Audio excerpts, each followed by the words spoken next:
Ladies and gentlemen, this is the operator. Today's conference is scheduled to begin momentarily. Until that time, your lines will again be placed on music hold. Thank you for your patience.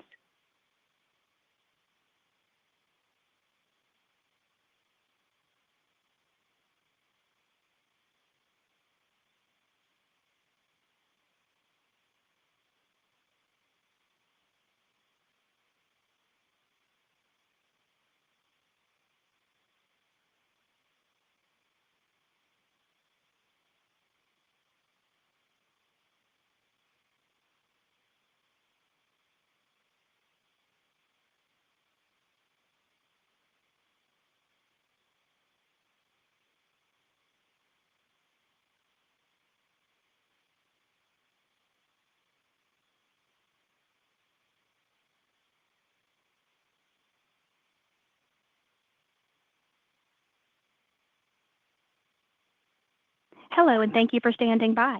My name is Regina, and I will be your conference operator today.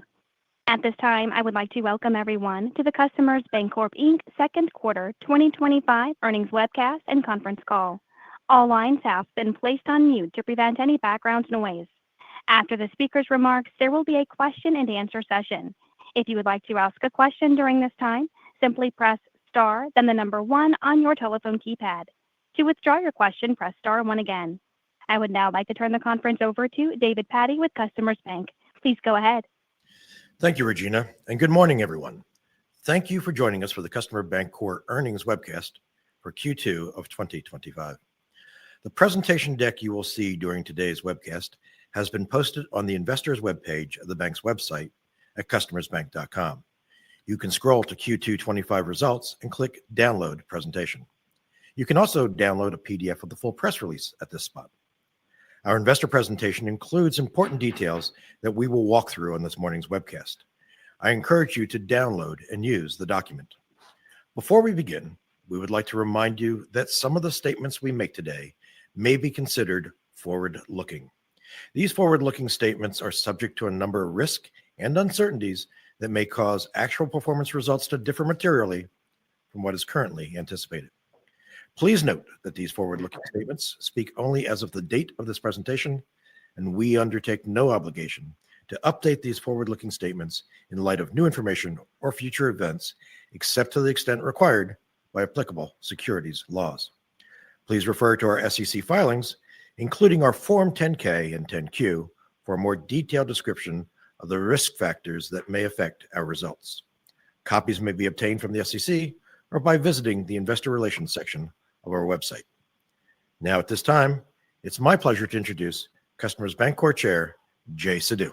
Jay? Thank you, Dave, and good morning, ladies and gentlemen. Welcome to Customers Bancorp Second Quarter 2025 Earnings Call.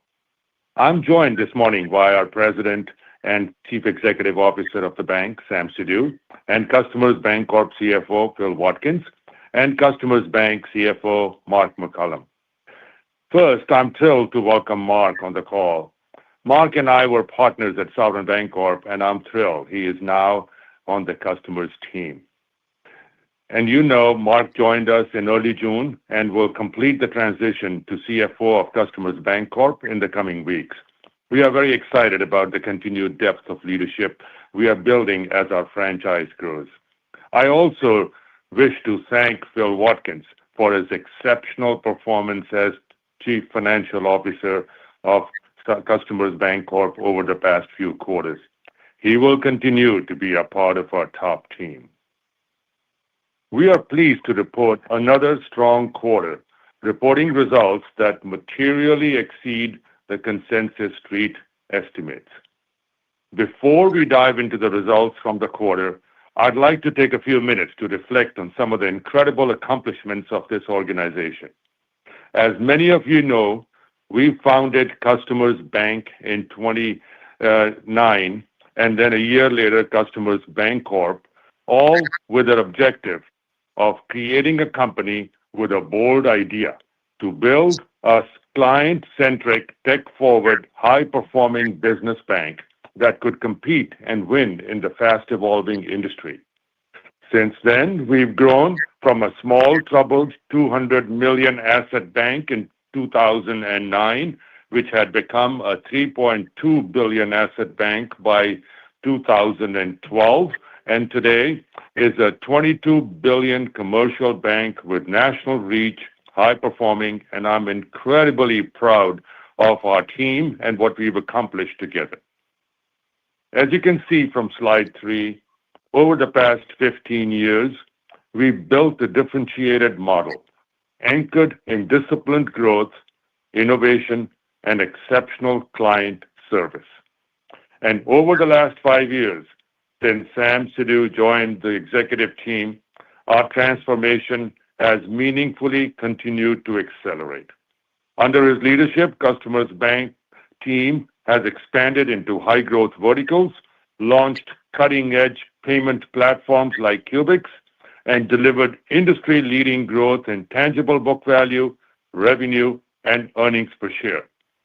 And as expected, this has resulted in incredible value for our shareholders as our stock price has increased nearly 500% over the last 5 years. Perhaps most importantly, we've attracted and developed what I believe is the best management team I've had a privilege to work with, and I was a CEO of a $90 billion asset company and served on the board of a multinational top 5 bank in the world. I am excited this morning to share that effective January 1st, 2026, I will be transitioning to the role of Executive Chairman of Customers Bancorp, and Sam will assume the role of Chief Executive Officer of Customers Bancorp. Sam is a visionary leader with deep conviction in our strategy and culture, and we have every confidence in his ability to take this institution to even higher levels. 6 years ago, the Board of Directors of Customers Bancorp and Customers Bank embarked on its responsibilities for choosing a successor for our incredible COO at that time, Dick East, who had expressed his desire to retire. One of the best decisions, in my opinion, that Dick and the board made at that time was to select and convince one of their fellow directors, Sam Sidhu, to join the bank as Chief Operating Officer in 2020. A year later, upon Dick's retirement, Sam was named the CEO of the bank. And we have been thrilled with Sam's leadership style, and we couldn't be more excited to have a thoughtful, strategic, and dynamic leader like Sam to be the CEO of Customers Bancorp Inc. and lead us into the future. We are all convinced that our best years are ahead of us. I remain the largest individual shareholder of the company, and for the past several years, I've even taken my short-term annual bonus completely in Customers Bancorp stock. Even our board receives majority of their compensation in company stock. Our interests are totally aligned with the interests of our long-term shareholders. Our mission remains unchanged: to strive to deliver above-average long-term value for shareholders and our communities by putting clients first and executing in a superb manner.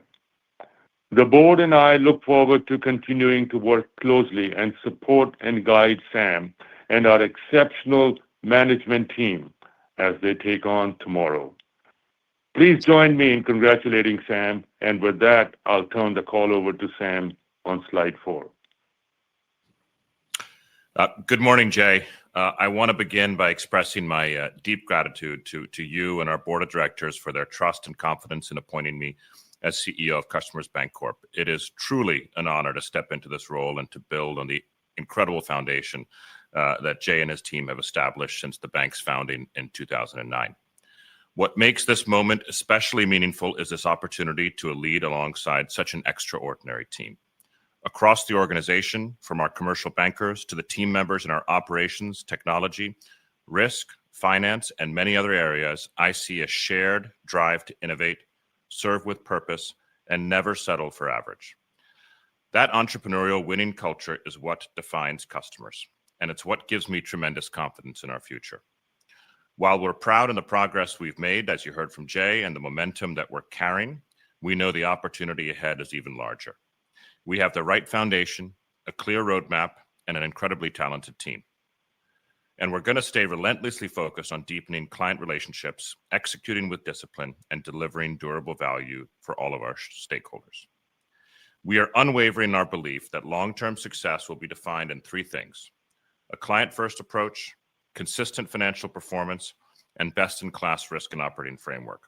These are the principles that will make us built to last, and they will continue to guide us in everything we do as we move forward. These pillars are reinforced by our culture, one that's been entrepreneurial, client-centric, and performance-driven.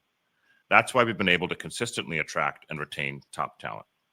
The proof is in the results and in the trust that we've earned from our clients, our team, and our shareholders. From a financial perspective, Customers Bank has been the #1 financial performer in EPS and in book value growth over the last 5 years. And that's translated into long-term returns for our shareholders. We have also been, as you heard from Jay, the #1 performing U.S. bank stock over a 5-year period. Moving to slide 5, Q2 was another very strong quarter across the board. Here's a quick look at the highlights. We had nearly $300 million in deposit growth from our new commercial banking teams in what is typically a slow quarter. We also delivered annualized loan growth of 8% with diversified contributions across the franchise. Our net interest margin expanded by 14 basis points quarter over quarter. Our efficiency ratio improved again, even as we continued to invest. And we continued to grow tangible book value, crossing $56 per share. We accomplished all of this while maintaining strong credit quality and liquidity metrics. Advancing to slide 6, you'll see our GAAP financials. And then moving to slide 7, I'll run through the core financials for the quarter. Our beat relative to expectations on both a GAAP and core basis was driven by broad, strong results. We delivered core EPS of $1.80 with core ROE and ROA of 13.3 and 1.1 respectively. This reflects broad-based strength across the business. And more importantly, our credit metrics remain strong, which Phil will cover in more detail later. As you recall, on our third quarter 2024 earnings call, I stated that we could achieve 30% core EPS growth in 1 year if we executed on our strategic priorities. I'm incredibly proud to say that we've exceeded that with about 35% of core EPS growth from those levels 1 quarter early. Now let's turn to deposits in the next slide, where we continue to execute on our deposit transformation with a meaningful shift towards franchise-enhancing high-quality deposits. Total deposits were steady at $19 billion, but it's what's under the hood that matters. Our new banking teams onboarded since June 2023 contributed nearly $300 million in high-quality deposits this quarter. These teams now manage $2.4 billion in relationship-based granular funding. That's about 13% of our total deposits in less than 2 years, which is absolutely phenomenal. And to reinforce the granularity of this growth, commercial account openings remain strong, up 14% this quarter and over 60% since the end of 2022. The planned reduction in deposit service by BMTX had an approximately 3 basis point impact on total average cost of deposits and approximately a 6 basis point impact on total interest-bearing deposit costs in the quarter.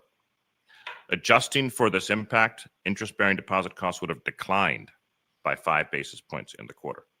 This shows the continued power of our deposit remix efforts.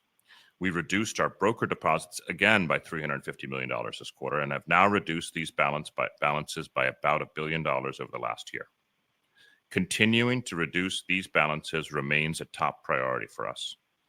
Non-interest-bearing deposits remain strong at about 29% of total deposits. At the heart of our deposit franchise transformation is one of our most powerful advantages, our ability to consistently recruit top-tier banking talent and giving them the resources and platform to excel and produce quickly. When we talk about team recruitment, we're not just talking about adding headcount. We're talking about strategically growing the franchise by onboarding experienced professionals with deep market knowledge, existing client relationships, and a proven track record of performance. I mentioned our commercial banking teams we onboarded over the last couple of years, and while these teams continue to have a lot of runway ahead, we are also focused on teams that will spearhead the next phase of Customers Bank's growth. Year to date, we've onboarded 3 new teams to the bank and continue to recruit high-performing deposit-focused teams. 2 additional teams will be starting soon this quarter, and we are in advanced negotiation with a few more. Our brand reputation as a high-performance, tech-forward institution with an entrepreneurial culture is attracting more and more top-tier bankers. Those looking to leave behind bureaucratic legacy institutions for a platform where they can serve clients more effectively. Team recruitment is not a tactic for Customers Bank. It is core to our strategy. It's how we win relationships, it's how we expand our franchise with purpose, and it's one of the clearest ways we continue to create long-term value for our shareholders. Now, turning to slide 9, I'd like to illuminate Cubix, our proprietary in-house developed payments platform. Cubix is purpose-built for our institutional clients who are looking for a tech-forward, service-oriented, and reliable banking partner. Cubix has become a mission-critical payments platform for our commercial clients. It's delivering value to our customers in 3 ways: 24/7, 365 instant payment capabilities, continuous product enhancements based on client feedback, and a growing network effect with thousands of unique trading pairs. Cubix is not just a tech platform, it's a relationship deepener and a competitive edge. Today, it is primarily used by the digital asset industry as an on-off ramp for institutional players looking to trade and settle on our network via APIs 24/7, providing a direct connection to all major exchanges, stablecoin providers, market makers, and institutional investors. To try and help put this in context, just how critical and utilized this network is, in 2024, we processed about $1.5 trillion in payments volume. If you ranked us against household name payments networks, this would put us at number 3, only behind Amex and Visa Commercial. This very much aligns with our philosophy of being a top 3 to 5 player in franchise businesses we participate in and being able to achieve industry-leading performance. This summer, we have seen the beginning of regulatory clarity and institutional safeguards that the industry has long been awaiting. Institutional adoption began significantly increasing with ETF approvals last year, and with stablecoin legislation now coming out of Washington, we, as a leading stablecoin infrastructure and digital asset payments provider, believe will be the bank that benefits the most from this post-Genius landscape. We are building a resilient, compliance-focused, and scalable platform that is aligned with the long-term evolution of digital finance, one that positions Customers Bank as a partner of choice for the future of the industry. Cubix has been a hidden gem in our franchise, and we believe, frankly, has been a misunderstood and therefore mispriced asset. Let's turn to loan growth on slide 10. We delivered roughly $320 million of net held for investment loan growth this quarter, translating to a strong 8% annualized pace. Importantly, the growth was diversified, strategic, and relationship-driven. Here's what's driving that performance. Our corporate and specialized verticals continue to outperform. Mortgage finance was a nice contributor, driven by our longstanding leadership in the space. Fund finance had a strong quarter, and healthcare lending is gaining solid momentum. Our equipment finance group continues to deliver consistent growth with strong yield and structure and credit. And our commercial banking teams, while primarily deposit-focused, have been also producing high-quality, granular loan volume with strong relationship economics. And we're doing all this while maintaining pricing and credit discipline. The depth and breadth of our platform means we're not overly reliant on any one geography, industry, or client segment. That gives us the flexibility to go where the opportunity lies and where the right credit exists. Looking ahead, our loan pipelines remain strong across multiple verticals. We believe we're well-positioned to acquire high-quality clients and relationships, often from much larger institutions. With that, I'll turn the call over to Phil on slide 11. Thanks, Sam, and good morning, everyone. I'll start on margin, where our disciplined execution continues to deliver meaningful results. In Q2, our net interest margin expanded by 14 basis points to 327, marking the 3rd consecutive quarter of NIM improvement. And our net interest income increased by about 6% to $176.7 million in the quarter. On the asset side of the balance sheet, we saw positive impacts from an increase in average loan balances of more than $500 million in the quarter. This growth, along with slightly higher loan yields and the impacts from the balance sheet optimization efforts we undertook collectively drove interest income higher. And on the liability side, our interest expense was well managed. Thanks to our robust deposit and loan pipelines, we're well positioned to continue expanding net interest income. One item to note was that late in the quarter, we bought out a participant at a discount in an existing portfolio of loans that will positively impact interest income and margin through the remainder of 2025. The purchase closed in mid-June, so there wasn't a significant benefit in Q2, though we expect this to increase to about $10 million in each of the next 2 quarters. In short, we believe we've built a business that has positive drivers for NII and NIM on both sides of the balance sheet. Moving on to slide 12, we'll cover non-interest expenses. In Q2, non-interest expenses were $106.6 million. As we previously communicated, these increased as we reinvested a portion of the operational excellence proceeds back into the franchise. Even with this investment, our core efficiency ratio improved for the 3rd consecutive quarter to 51.6%, as we drove positive operating leverage in the business. Our core efficiency ratio is well below the industry average, even with the investments we've made. And our non-interest expense to average asset ratio of 1.91% is top quartile of peers. On slide 13, we'll talk about tangible book value, which we believe is one of the clearest markers of long-term shareholder value creation in bank stocks. At the end of Q2, tangible book value per share reached $56.24 and continues our multi-year trend of double-digit annual growth. To put that in perspective, since Q4 of 2019, we've more than doubled tangible book value per share, a 15% compound annual growth rate, significantly outperforming peers and positioning us at the top of the industry. And it's worth underscoring, we've achieved this level of compounding through a period marked by a global pandemic, historic rate volatility, and a regional banking crisis. We accomplished this as a result of our differentiated business model and by being strategically nimble in order to best capitalize on market opportunities. Now let's move to slide 12 to discuss capital. Our capital ratios remain strong and provide us with substantial flexibility for organic growth opportunities. As previously announced, we fully redeemed our Series E preferred stock in the quarter, utilizing a portion of our organically generated capital. Our TCE ratio increased by about 20 basis points in the quarter, even with some growth in the size of our balance sheet. And at 12%, we remain in excess of our CET1 target, even while utilizing some risk-based capital for loan growth in the quarter. On slide 15, we continue to be pleased overall with our credit performance. Non-performing assets remain low at 27 basis points of total assets. Our commercial and consumer portfolios are both performing well.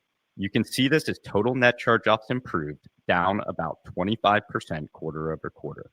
Additionally, special mention and substandard loans were down 7% in the quarter. While we continue to closely monitor any emerging risks, we feel the portfolio is well positioned. And with that, I'll pass the call back over to Sam before we open up the line for Q&A. Thanks for that, Phil. As we look ahead to the rest of 2025, though there is some continued market uncertainty, we're excited about our positioning and confident in our ability to navigate the current environment. We're positively updating a few of our guidance items this quarter as an outcome of the strong results we've achieved in the first half of the year. On full-year loan growth, we're raising the range to 8 to 11% from 7 to 10. We now project net interest income to grow between 7 to 10%, up from 3 to 7% previously. This increase reflects a strong performance on both sides of the balance sheet in driving increased revenue and the benefits Phil discussed earlier. And lastly, as a result of the stronger revenue growth and well-managed expenses, we now have a bias towards the low end of the efficiency ratio range. I'd also like to echo Jay's sentiment and thank Phil for his leadership. As Customers Bancorp CFO, we're excited for him to be spearheading strategic initiatives to support the company's long-term growth. In closing, we're building on a strong foundation, one defined by disciplined execution, strategic growth, and a relentless focus on our clients. With the right talent, technology, and operating model in place, we're confident in our ability to sustain this momentum, and we remain committed to delivering long-term value for our clients, communities, and shareholders. With that, I'd like to open up the line for questions, please. We will now begin the question and answer session. In order to ask a question, press star followed by the number 1 on your telephone keypad. Our first question will come from the line of Peter Winter with D.A. Davidson. Please go ahead. Good morning. Congratulations, Sam, on the promotion, and Jay, with your future plans to start off. But if I could just, first question, just Bill, you mentioned the increase of about $10 million next 2 quarters. Can you just go over that one more time in your prepared remarks? Yeah. Hey, good morning, Peter. I hope you're doing well. Yeah, it's, really it was a small portfolio of loans that we originated with the partner. We had the opportunity to purchase out the interest at a discount and did. And so the results of that will flow through net interest income over the next couple quarters.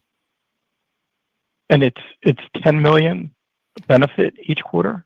Yeah, or over the next $10 million over the next 2 quarters. We expect it to be around $10 million each of the next 2 quarters. Got it. Thank you.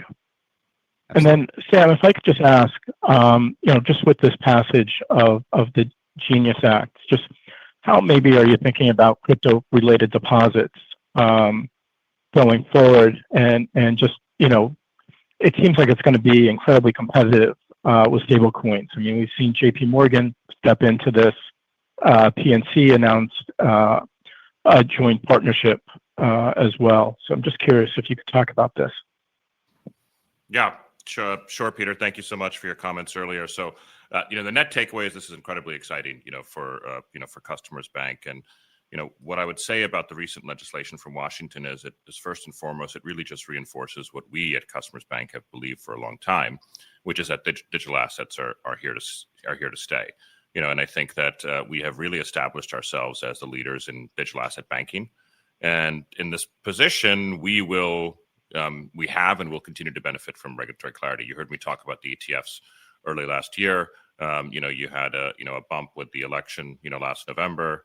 You have Genius now from a stablecoin perspective, and then there's further market structure legislation that is penciled out, for later this year. Each one of these milestones has resulted in, increased activity, increased, deposits, increased fee income, at Customers Bank. So, to get a little bit more specific on your question about stablecoins, what I would say is that, this legislation almost certainly benefits a number of our existing customers, as you can appreciate. They will likely benefit from more AUM today and in the future.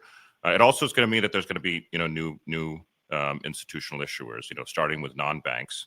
As you can appreciate, if you continue to pull this thread, all major institutional issuers that launch a stablecoin are likely going to need to be a customer of Customers Bank. We are the leading stablecoin infrastructure and payments provider, in the country. And a little bit more on Cubix. I don't know if we've shared this before, but we only have about 10% or so of our deposits that come from stablecoin issuers today out of our overall Cubix deposits. So we could very well see that increase over time. Getting back to your question about big banks, at the end of the day, if you're a large bank, this is something that you have to be involved in. If you have a large network of customers that need to move money, whether there's pull from your customers today, you will need to have this as a means of payment. But at the end of the day, large banks make money when there's friction and an efficient flow in the banking system, whether that's FX, payments, capital markets, and a stable coin, if it truly proves out to be more efficient, cheaper, faster, you're really cannibalizing your existing revenue. So there's a lot of pros and cons and a lot to be determined. I think there's going to be a long runway over the medium to long term. But the most important thing is that this is going to be a huge benefit for Customers Bank in the near to medium and to long term. The pie is going to increase, and regardless of increased competition, we have the strongest payments network. We laid out some of those stats there to kind of put that in perspective. We are continuing to trend and grow that business. July, as I mentioned, will actually be our most active month to date on the platform. Got it. That's helpful. And just one last quick question. Just the professional fees increased $2 million this quarter to quarter. Could you just talk about that and maybe the outlook? Yeah. Hey, Peter. Good morning again. I'd say generally, if you look back, they were actually pretty consistent with where they were sort of 2 quarters ago. So, Q1 was probably a bit lower. We actually saw some increases kind of broadly across the platform. But from the risk management sort of investment side, they were largely consistent quarter over quarter. And I would just add, Peter, if you're asking about sort of regulatory expenses, I'd say that we, are largely on track with what we prior guided towards, and expect those really that portion, which is not contributing to the growth this quarter, but that portion, to drop off significantly, if not completely, in the next 90 days. Got it. Thanks, Sam. Thanks, Phil. Our next question comes from the line of Kelly Motta with KBW. Please go ahead.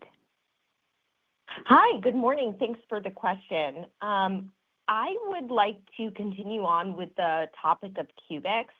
Notably, I think investors are interested as to how big of a contributor this could be to your business. I know you had previously capped these deposits at 15% of total, which has been lifted a bit. Can you, one, provide what the size of the Cubix deposits were this quarter? And two, just from a high level, as you think about the potential opportunity as well as risk management, thinking through concentrations, is there a way to think about how this business could grow with the industry? Just any high level thoughts there. Yep. Good morning, Kelly. Happy to take that. So first of all, I think you asked about where we were at the end of the quarter. From a spot basis perspective, we were at $3.2 billion, which is roughly in line with where we were last quarter. It's actually about $100 million lower. What I would say is that a spot basis is not really the best indicator, of thinking about where that is. That puts it probably at 16 or 17% as of 6/30. Which is above the prior cap that that we had talked about. But really, when we had that cap, we were not initially in February of 23. We were not holding these all in cash, which is what we're doing today. So as we discussed earlier this year, that cap has been removed. I referenced July activity a little bit earlier to kind of put that in perspective. If as of the 25th of July, we've had the most active month, on Cubix to date. So with still almost a week to go, in the month. Our deposit balances are up about 20%, in the month of July, to kind of put that perspective. Increased activity leads to increased deposits, and increased deposits leads to higher interest income, as well as increased activity, which leads to fee income. So over time, we expect that these deposit balances could potentially increase as we get more institutional flow. I think one of the things that's not fully understood and appreciated is we have about 20% of our flow today, which was not the case 2 years ago, comes from traditional finance players who are active in the digital asset trading and settlement space. And we expect that percentage to increase over time. And as that percentage increases over time, we may see slightly increased balances as we continue to grow. But again, our goal is not to grow the deposits first. It's actually to grow the strength of the network. It's the additional products and services, payment rails that we offer to our customers. With that, we will likely continue to have sort of our, modest, deposit growth as activity increases. So hopefully that answers your question, but happy to answer any follow-ups. That's really helpful. I guess as a follow-up here, as you've mentioned several times now, you hold these deposits in cash. I think some larger players are considering lending against such related deposits. Given the softening regulatory tone in the industry, is this something that's coming up with discussions on the board, and any change in terms of how you're viewing it potentially longer term with regards to how you hold these deposits? Sure.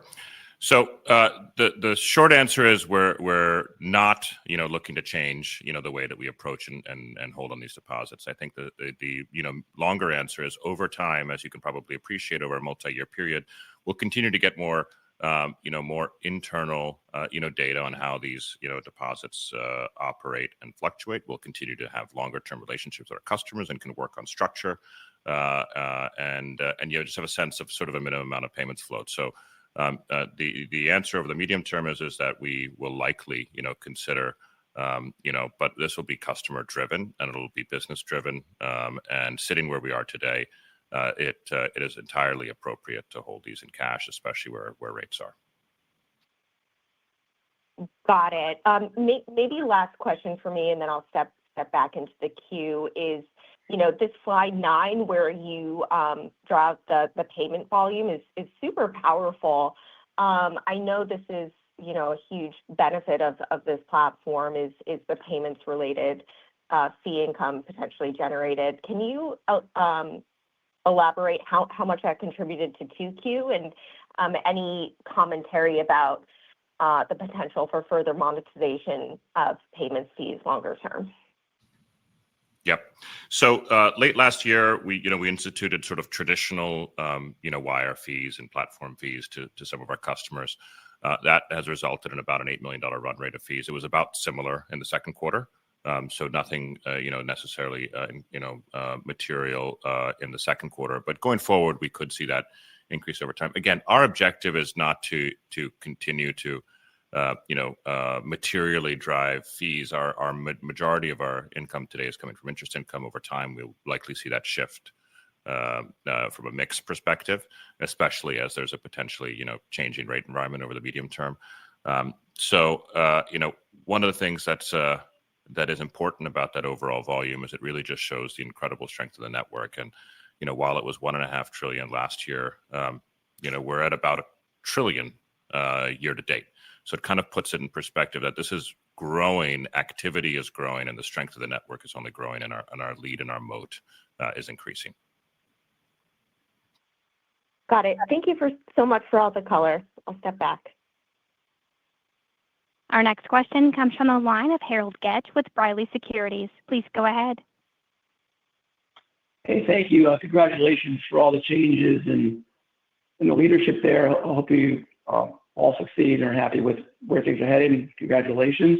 My question is still on the Cubics, and the payment flows across the rails are just enormous. The monetization is quite low. I mean, I guess, is this really a vehicle outside of even digital assets just to increase banking relationships and the size of connections to many commercial accounts? Because it seems like, I appreciate your comment on, how big banks make money. They make it through friction. And this seems to be very low cost, almost a low cost producer or a low cost option. And because of that, volume is coming your way. Could you just kind of comment on your strategy with your current pricing and the related volume gains you're getting? Yeah. Good morning, Hal. Happy to take that. So, as we think about the Cubics platform, it's helpful to kind of just remind folks what it is. It's really just software that sits on top of our existing core and payments infrastructure at the bank. It allows our customers, commercial customers who are more institutional and in many cases tech savvy, to operate. So, prior to Cubics, we had something called CBIT, which was a blockchain, tokenized deposit. From a traditional finance perspective, I will admit that was a lot tougher of a sell to get some of the traditional commercial customers to interact with that. When you're talking about the digital deposit sort of format that we're using today, 24/7, 365, along with a ton of other additional, not just intra-bank type transfers, but really a full suite of products and payment rails and services and connectivity and data and information. We are seeing tremendous amount of use cases from commercial customers. I was just sitting in someone's office yesterday, and we have a real estate customer who has hundreds of accounts with us that's now going to be using this for some of their internal GL ledger type activity. And again, this is not necessarily driving new deposits with that customer, but it is actually strengthening our relationship. It's providing an incremental service, and think of it as sort of a software as a service type solution. So we continue to see it as an opportunity to strengthen relationships, drive incremental deposits with our existing customer, but also importantly open up more traditional finance type opportunities that many of the big banks have these types of capabilities, but on a one-off basis, in a very clunky basis, and an inability to do it in the incredibly streamlined format that we have. Thank you very much. Our next question comes from the line of David Bishop with Hovde Group. Please go ahead. Yeah, good morning. Hey, a quick question, Sam. In terms of the loan mix here, you guys have been pretty successful past couple quarters in growing commercial real estate, maybe taking some share, given your capacity. Just curious, your appetite to grow some of this commercial real estate segments, and as we look at the loan mix in terms of the breakdown for segment, does that stay relatively consistent, you think, over the next year? Or do you continue to see, sort of specialty lending, C&I, build as a percent of loans? Thanks. Yeah. Hey, Dave. Good morning. It's Phil. I'll take that for you. I mean, I think we've talked about over the last 2 or 3 quarters, we somewhat opportunistically stepped into a bit of a void, especially here in our New York markets or in the Northeast markets in commercial real estate. As others pulled back in Q4 and Q1, we were really able to win, again, not transactional, but full relationship based opportunities where we were able to perform for clients when others weren't. We still definitely see some opportunities there in the pipeline. We've got a nice pipeline on the commercial real estate side, but we're being very disciplined, again, not seeking out just transactional interest earning assets. It's got to be full relationship driven. And so, we have seen some of the participants that had stepped out for a few quarters start to step back in. So again, we're not going to chase transactions there just for the sake of it, but we are still seeing, some good opportunities. As we look across the rest of the franchise, as Sam mentioned in his comments, that is one of the real strengths here, is that we have the ability to dial up or down, especially across the various specialty lenders, but even as you just highlighted in areas like commercial real estate over the last couple of quarters. So, we will continue to do that and go where we see the best opportunities for that franchise enhancing growth. So, yeah, we can give you the look out of the pipeline, call it, 90 days out, which does have some commercial real estate, but also some, again, continued contributions from the specialized C&I. But as we look, 3-4 quarters out, it'll be very dependent on the opportunities, but we're incredibly well positioned for that. I would just add, Dave, I think you mentioned, we have about, $500 million or so in the, the loan backlog, right now. Got it. Appreciate the guidance there. And then just curious in terms of the VMT deposit runoff, is there any more plans in the near future? Will that be a headwind, or is that mostly behind you? Thanks. I think we well telegraphed that was Q2 headwind, and anything like it is behind us. Great. Thank you. Our next question comes from the line of Steve Moss with Raymond James. Please go ahead. Good morning, guys. And Sam, congratulations on the promotion here. Maybe just on the deposit side, with the pipeline remaining strong there, just curious, if with the expectation rates will be coming down here at some point over the short to medium term, is that entering the conversation with the deposit customers you're bringing on these days, and just kind of where is what's the blended cost of deposits today? Yeah, so I think the good news is that we're continuing to bring on new deposit customers at similar levels that we were sort of high 20s, 30% non-interest bearing component blending at about that 2.5% plus or minus type basis, which we feel pretty privileged to be doing, and then a lot of that credit goes to our existing and as well as sort of new teams to the bank, as well as future teams to the bank. When you're in competition and taking market share, in some cases you have to sort of match, the top dollar as rates, decline. A receding tide sort of, brings all boats down, and I think that many of those conversations are had and expected, by customers, especially when it's not connected with, a migration of an account. Okay. Appreciate that. And just in terms of the teams you hired here, Sam, and the ones you're about to bring on, just kind of curious if you could size up the potential, those deposit books. I don't want to get premature in sizing up the deposit books, but what I would say is that, it looks like we'll have about half a dozen or so teams, this year, based upon sort of where we are in discussions with, 5 already, 3 onboarded, 2, this quarter, and another 1 or 2 plus or minus even more. The goal would be to start building for 26 and 27. One of the things that's worth mentioning about our prior teams, as a reminder, they were break even in the first half of this year. Call that 100% efficiency ratio, right? So there's a lot of opportunity for that to come down. First by having the revenues be 2 times expenses. Eventually, we'd like to get that to a minimum of 3, and that's going to provide us a tremendous amount of operating leverage, over the next 12 to 24 months on the old teams.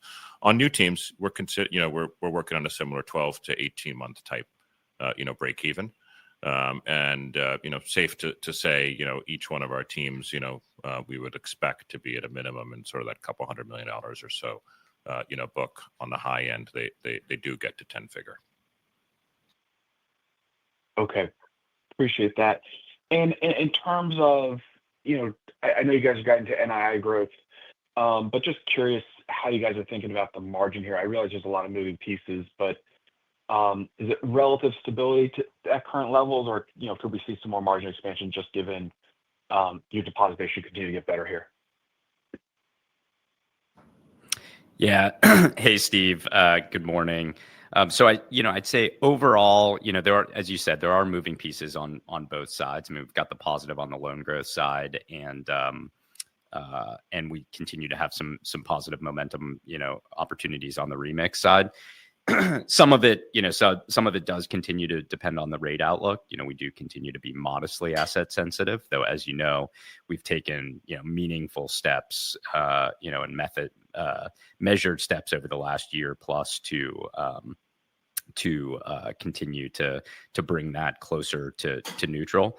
So I'd say overall on a net basis, we probably have a little bit of an upward bias, but it will be a bit dependent on that outlook. I guess the one thing I would highlight, as I noted earlier, you will see, clearly some benefits in Q3 and Q4 from that additional interest income flowing through. Right. Okay.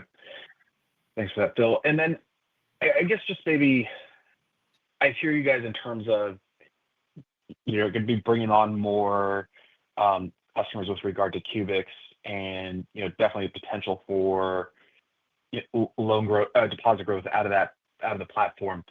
In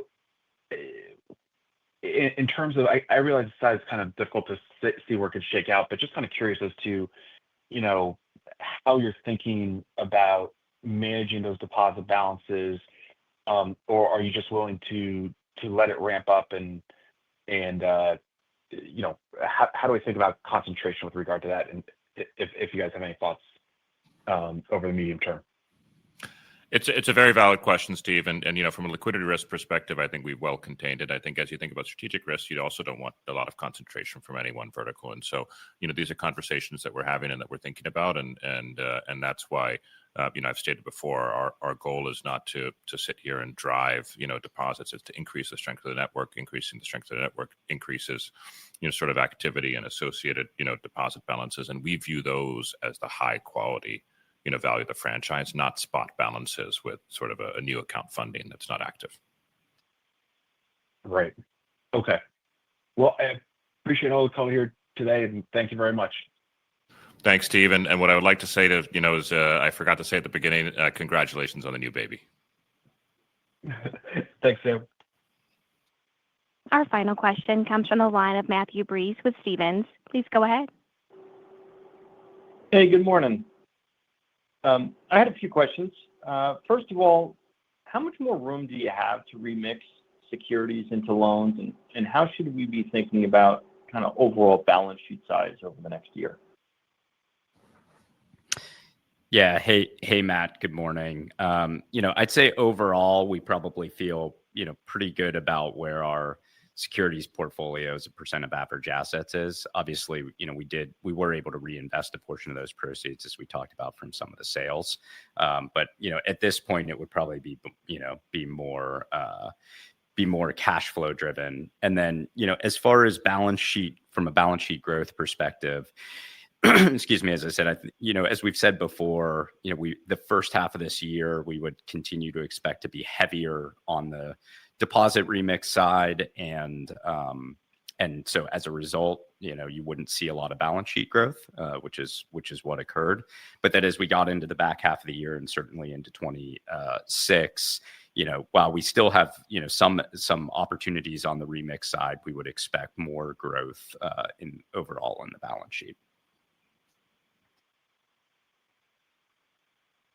Okay. Is it safe to say that we should expect more of the loan growth transition into total asset growth at this point? That's a fair statement.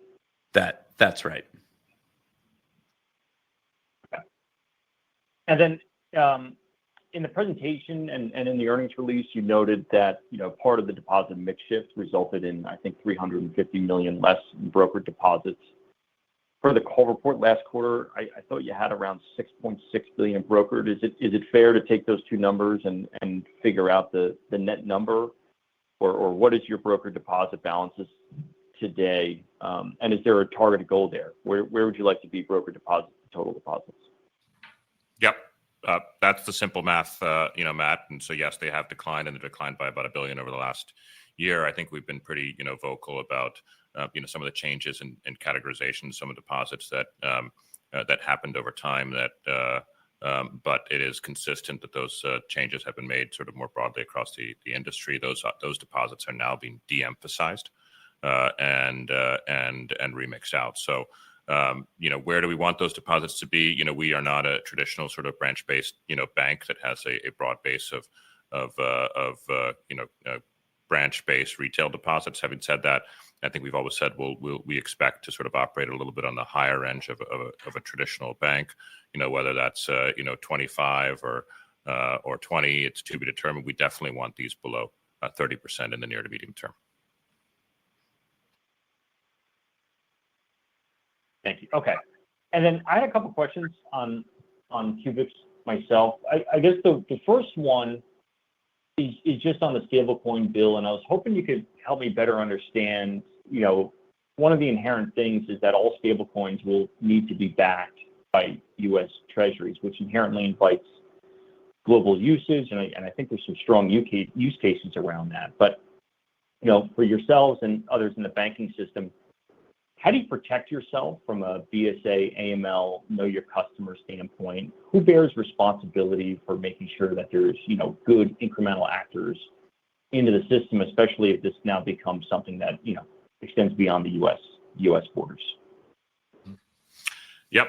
So, I think that from first and foremost, I think I mentioned this earlier in the call, it is incredibly helpful to have, our customers come into formal federal regulatory, framework, while all of our customers are regulated in some way, shape, or form, and in some cases, many, shapes and form. This provides, sort of a very, constructive and cohesive roadmap, not only on the, compliance side and BSA AML, but also, importantly on sort of the liquidity management and sort of the consumer protection, as you were sort of referencing, before. There's about a plus or minus 18-month implementation phase where a lot of detail, will be coming out, for a number of our, customers. As I mentioned, this is about 10% plus or minus of our existing, deposits today. And we're thrilled that there's now going to be a federal framework that also, includes much more comprehensive BSA AML, and we'll look to really just partner with the structure that our customers are in, and what we're looking to do at Customers Bank on the BSA AML side is we've already invested significant sums of money, to build up our infrastructure and our technology, and we view it as a strength of the organization. And the fact that our customers are also going to be leveling up and entering a U.S. federal framework is going to even further strengthen the overall institutional flow of the bank, but also really increase the moat around our business. And you said stablecoin is 10% of existing deposits. Is that total deposits or just the CUBIX deposits? CUBIX deposits. Okay. And then the other thing I was curious about is just in terms of your CUBIX customers, could you talk a little bit about the granularity of those deposits and how many accounts, are frequent users of CUBIX? I just wanted to get a sense for, is this kind of an upside down pyramid where there's a small number of really big kind of deposit holders, or is it pretty granular across the board? Frame for us what kind of customers are actually within your system. Yeah. So we have essentially all major exchanges, all major stablecoin providers, all major market makers, all major investors, digital asset specific, as well as traditional institutional investors, who operate in the digital asset space. So really, it is a wide swath of market share, and really the folks that bank with us come to us for the payments network, first and foremost, and that's really where our focus has been. So the short answer to your question is everyone is looking to be active on the network, and that's also why they're customers of the bank. The longer answer is that, as you can appreciate, the larger the exchange, the larger the AUM of the stablecoin provider, and the larger the network. Even when someone is new to the bank, it takes time for them to build a larger network. They do build in many cases larger activity, which comes from larger deposit balances, and the deposit balances are diversified across those major thresholds. But you will see say a 9-figure deposit with an exchange, and you will see maybe a $5 million deposit with a medium-sized investor. I'll leave it there. Thanks for taking my question, Sam. Appreciate it. And that will conclude our question and answer session. I will hand the call back over to Sam Sadoo for any closing remarks. Thanks so much, everyone, for your continued interest and support of Customers Bancorp. We really appreciate you being a part of this incredible franchise that we're building, and we look forward to speaking with you next quarter. Thank you so much, and have a great day and weekend. This concludes today's call. Thank you all for joining. You may now disconnect.